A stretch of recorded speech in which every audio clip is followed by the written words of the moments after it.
And there was a time where I was like, what am I doing? I'm kind of scrambling, looking around, trying to figure things out.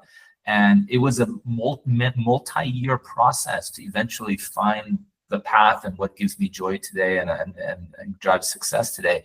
And part of what we're trying to do with these stories and the resources we're providing folks is to help accelerate that kind of period that you're lost in exploring and confused.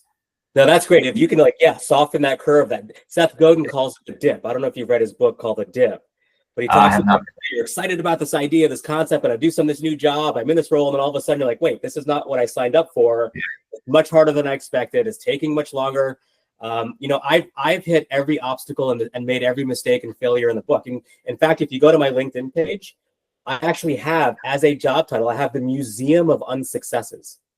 And I have a complete list of all my failures that I've done throughout my career. Yes. Oh, I remember you posted that. Yes. Yeah. And I don't call them failures because I learned something out of them, right? So I call them unsuccesses. I just wasn't successful about it. But if I were to sort of do a post-mortem on every one of them, there's something that I learned and I took away.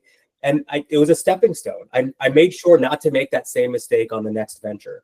But the simple things, for example, like when you're in that dip, right? If you're truly not passionate about something, you're going to lose interest in that dip, right? You're going to be like, it's too hard. I'm going to find something else to do. And there are certain things that I thought was a great business opportunity that I pursued, but I was like, I can't stick it through this dip. Like I just don't have it in me. And so that was one of the failure items. Another one was consistency. Sometimes people just don't understand how long it takes, right? So, for me, when I started the Well Home, I was like, oh yeah, I'm going to have, it's going to be up and running. We're going to be set within, 3 to 6 months. No, I'm 2 years in and we're still sort of on that uphill battle. Now we're starting to see the flywheel take place. But I could have easily just, 12, 18 months ago, just given up and be like, no.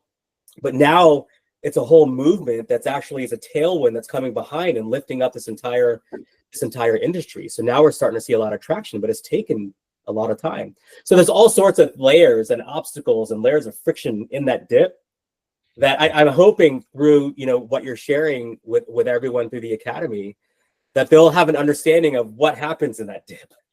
And if you recognize it and you're aware of it, then you're more likely to come out of it on top.